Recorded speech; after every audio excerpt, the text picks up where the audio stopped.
Godspeed to the city streets. We began to feel the fire. এই প্রচণ্ড গরম পড়াতে প্রতিদিন সকাল থেকে সন্ধ্যা পর্যন্ত এইভাবেই সংসারের কাজগুলো একা হাতে গুছিয়ে করছি। Hello everyone, good morning. কেমন আছেন সবাই? আশা করি সবাই খুব ভালো আছেন, আর আমিও ভালো আছি। আমার আরও একটি নতুন ভ্লগে আপনাদের সবাইকে স্বাগত জানাই। সকালবেলায় ফ্রেশ হয়ে এসেই আগেই বসিয়ে দিয়েছি চা, আর আজকে চায়ের মধ্যে একটু আদা আর তেজপাতাটা যোগ করেছি। সকাল সকাল এরকম আদা, তেজপাতা, তারপরে গোলমরিচ হলেও কিন্তু খুব একটা খারাপ হয় না। এইভাবে চা খেতে ভীষণ ভালো লাগে, জানেন তো। আর এইভাবে চা খেলে এর একটা উপকারিতাও আছে। যাদের একটু ঠান্ডার সমস্যা বা গলা ব্যথা, এই টাইপের যে খুসখুসনি কাশি যেগুলো হয়, সেইগুলো না বেশ উপকার হয়। ছোটোবেলাতে আমাদেরকে মা দেখতাম এইভাবেই সকালের দিকটা না চা করে দিত। সেই চাটা একটু চিনিটা কম দিয়ে সমস্ত কিছু দিয়ে করে দিত। ওই চাটা খাওয়াটা ভীষণ উপকারী। তো এখন তো আর মা নেই, তবে সেই অভ্যাসটা থেকে গেছে। কি অদ্ভুত না, মানুষ চলে যায় কিন্তু মানুষের করা যে কাজ, যে স্মৃতি, সেগুলো রয়ে যায়। সেগুলো নিয়ে কিন্তু আমাদের সারাটা জীবন কাটিয়ে দিতে হয়। যাই হোক, সকাল সকাল কিছু কিছু কাজে ক্ষেত্রে দিয়ে না মনে পড়ে যায় মাকে আর বাবাকে। তবে মনে পড়লেও তো কিছু করার নেই। তো যাই হোক, চলুন সংসারের কাজগুলো সুন্দর করে গুছিয়ে করে ফেলি। সকালবেলাতে বাসি বিছানা বেশিক্ষণ ফেলে রাখতে ভালো লাগে না, তাই এই অভ্যাসটা কোথাও সোনার বাবারও হয়েছে। তো ও কিন্তু বিছানাটা গুছিয়ে দিয়েছে, তবে আমি আর কিছুই করিনি, শুধু একটু চাদরটা টান টান করে ঝেড়ে নিয়ে বালিশগুলো সুন্দর করে গুছিয়ে রাখলাম। আর এরপরে এই যে ঘর বারান্দাটা সুন্দর করে ঝাড় দিয়ে নেবো। সকালবেলা একবার ঘর ঝাড় দেওয়া হয়, তবে বেলা বাড়ার সাথে সাথে আরও একবার কিন্তু ঘরটা ঝাড় দিতে হয়। নাহলে যে পরিমাণ ধুলো এসে ঘরের আনাচে কানাচে জড়ো হয়, পরে যখন ঘরটা মুছি না, তখন সেগুলো ঝাড় না দিলে আবারও কিন্তু সেই নোংরা যেখানকার নোংরা সেখানেই থেকে যায়।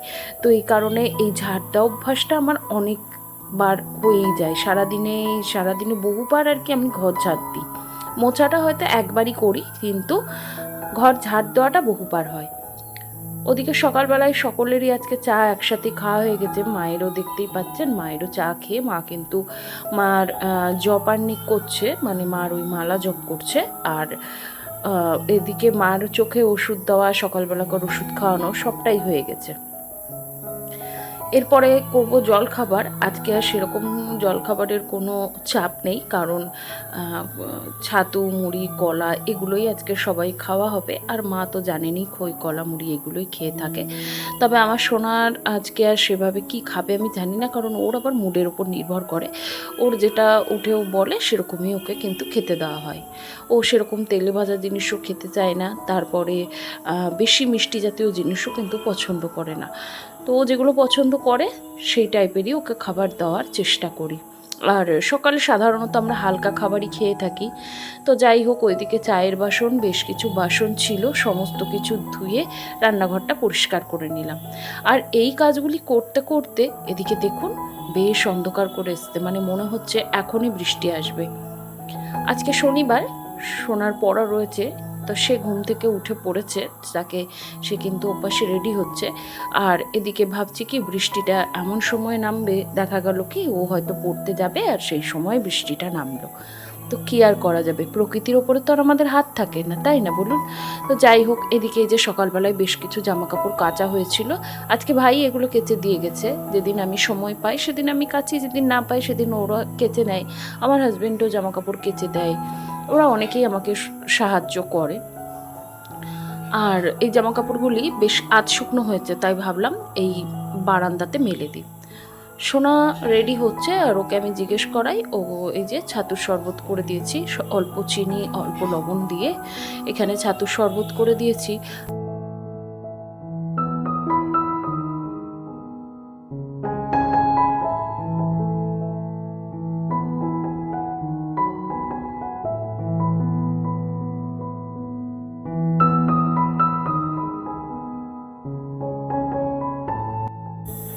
এই 2-3 দিন ধরে আমাদের আশেপাশে কিন্তু বিভিন্ন জায়গায় কীর্তন শুরু হয়েছে, যে অষ্টম প্রহর হরিনাম সংকীর্তন হয় সেগুলি শুরু হয়েছে। হয়তো আমার ভয়েস ওভারে আপনারাও হয়তো একটু শুনতে পাবেন, তাই প্লিজ এই কিছুদিন অন্তত একটুখানি মানিয়ে গুছিয়ে নেবেন, কারণ সব সময় তো আমাদের পরিস্থিতি হয়ে ওঠে না যে একদম নিট অ্যান্ড ক্লিন একটা ভিডিও পাবলিক করব। চেষ্টা করি যতটা করব বা যেটুকুই করি না কেন সেটুকু একটু গুছিয়ে পরিপাটি করে করব, সেটা যে কাজই হোক, সেটা আমার ভিডিওই হোক অথবা আমার সংসারের কাজই হোক, তার মধ্যেও কিছু না কিছু প্রবলেম থেকেই যায়। আসলে আমরা প্রতিদিনই কিছু না কিছু শিখতেই থাকি, তাই না?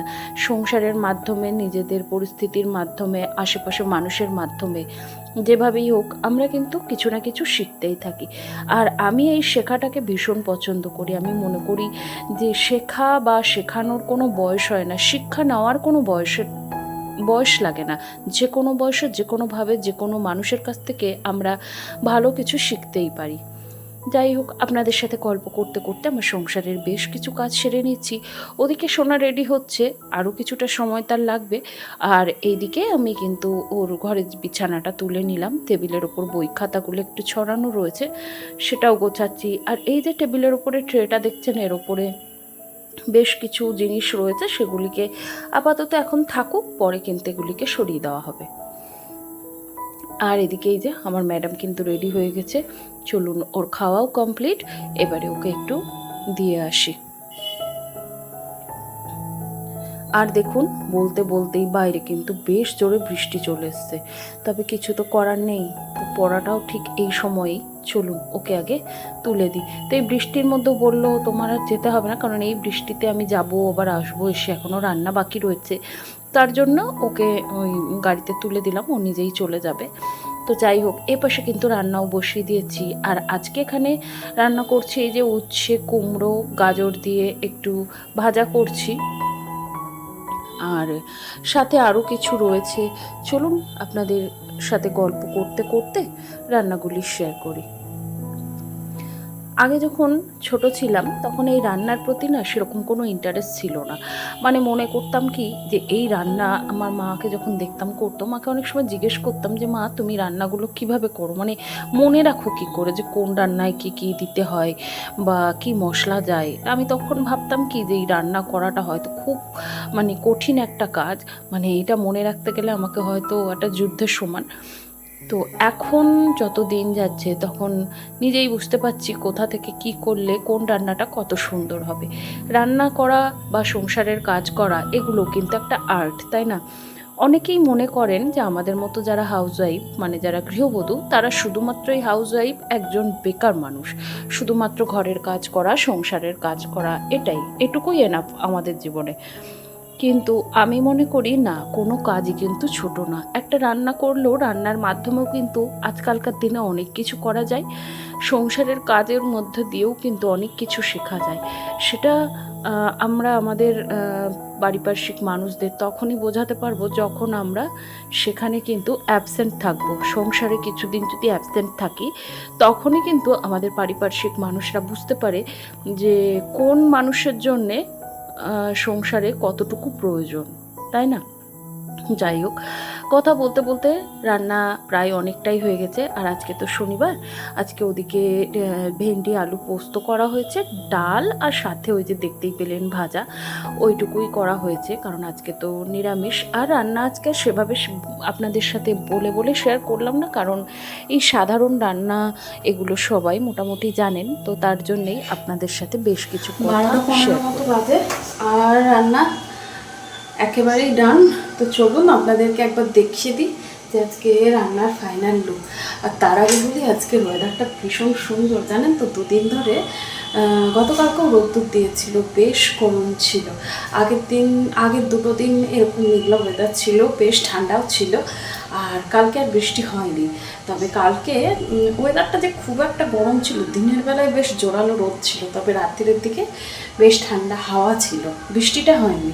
তবে আজকে সকাল থেকে একেবারে একটা মেঘলা ওয়েদার। আর বাইরে একটু আগে ভীষণ বৃষ্টি পড়ছিল, বেশ জোরেই বৃষ্টি পড়ছিল। আর শোনা গেছে পড়তে, আমাকেও কানতেও যেতে হবে, তো ওর পড়তে যে 2-3 ঘন্টা হাতে থাকে, সেই টাইমটুকুর মধ্যে আমি আমার রান্না বান্না যাবতীয় কাজকর্ম সব কমপ্লিট করে ফেলি। আর আজকে তো শনিবার, একেবারেই ডাল ভাত রান্না হয়েছে। চলুন আপনাদের দেখিয়ে দিই যে রান্নার ফাইনাল লুকটা।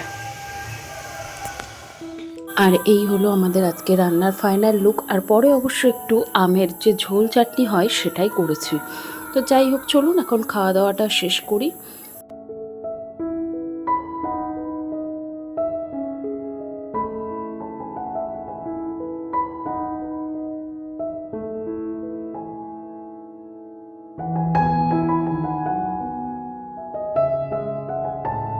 ওপাশে সন্ধ্যা লেগে গেছে, দুপুরবেলায় রেস্ট করার পরে এখন এই দেখুন সন্ধ্যা দিয়ে নিয়েছি।